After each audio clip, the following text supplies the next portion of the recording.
که تر دې دمه پورې تاسو زموږ چینل نه وي سبسکرایب کړی نو په سبسکرایب بټن باندې کلیک وکړئ. که ویډیو مو خوښه شوه نو په لایک بټن باندې کلیک وکړئ. د نور سره شریکولو لپاره په شیر بټن باندې کلیک وکړئ. خپل وړاندیزونه او نظرونه د کمنټس په برخه کې زموږ سره شریک کړئ.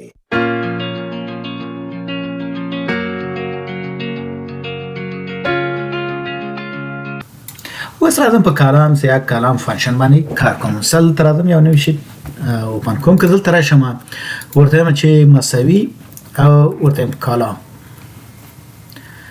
مثال کالام مې کلیک ریفرنس چې دی اپشنل دی. که ریفرنس ورکوئ نو تاسو هماغه کالام ښایي. اوس مثال څوم کالام کې زه دویم کالام کې که زه راشم همدغه فانکشن چې دی دلته فورمولا ته راشي. په فورمولا کې مثال لوک اف ریفرنس د نو دلته کالام فانکشن دی. په دې کې مثال که چېرته مونږ ریفرنس ورنکړو نو د همدا موجوده کالام کې چې فورمول دی هغه ماته ښیي. لکه دلته پنځه ګوره یو دوه درې څلور پنځه مثال دا فانکشن دلته دی. او که چېرته زه ریفرنس ورکړم مثال دا ریفرنس کوم نو دا وایي چې لسم کالم دی.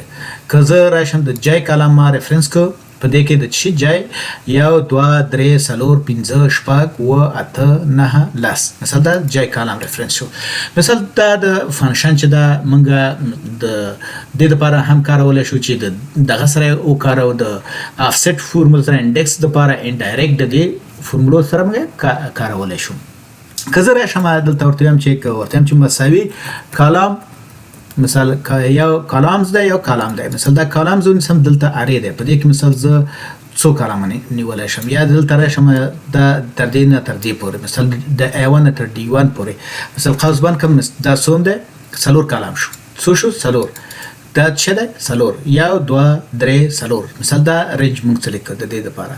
که زه ورته وایم چې A1 او A1 مثال دا څه دی یو کالم دی. که زه راشم ورته وایم چې A1 او لس مثال دا څه دی یو کالم دی. ځکه د لسم را مثال سلیکټ شوه.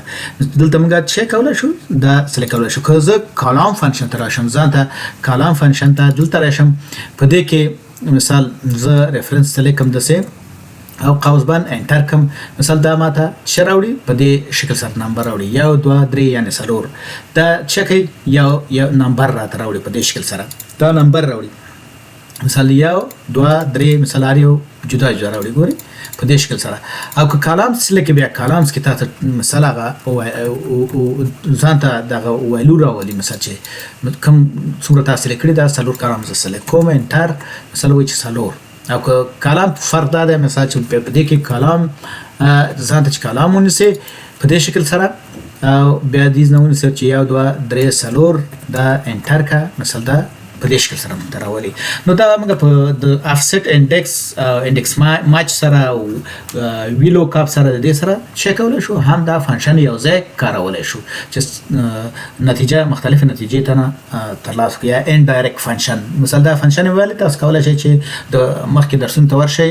انډایرکټ فانکشن یې ویلی دا نور انډیکس ماچ افسیټ دا فانکشن یې ټول ویلی تاسو کولی شئ هلته ورشئ او ګټه ترې پورته کړئ او څه معلومات ترلاسه کړئ. مننه چې تر دې دمه زما سره وئ. یو کمنټ چې ستاسو خوښ شوی وي او یا تاسو په دې ویډیو کې نوی زده کړی وي د کمنټس په برخه کې ولیکئ. دا ویډیو د نورو زده کوونکو سره هم شریک کړئ تر څو هغوی هم ترېنه استفاده وکړي. ستاسو نظرونه شریکول او فعاله ونډه ماته انرژي راکوي چې تر څو دغه کورس ژر او په سمه توګه بشپړ کړم. نو ستاسو څخه هیله کوم چې خپل نظرونه یا وړاندیزونه زما سره د کمنټ په برخه کې شریک کړئ.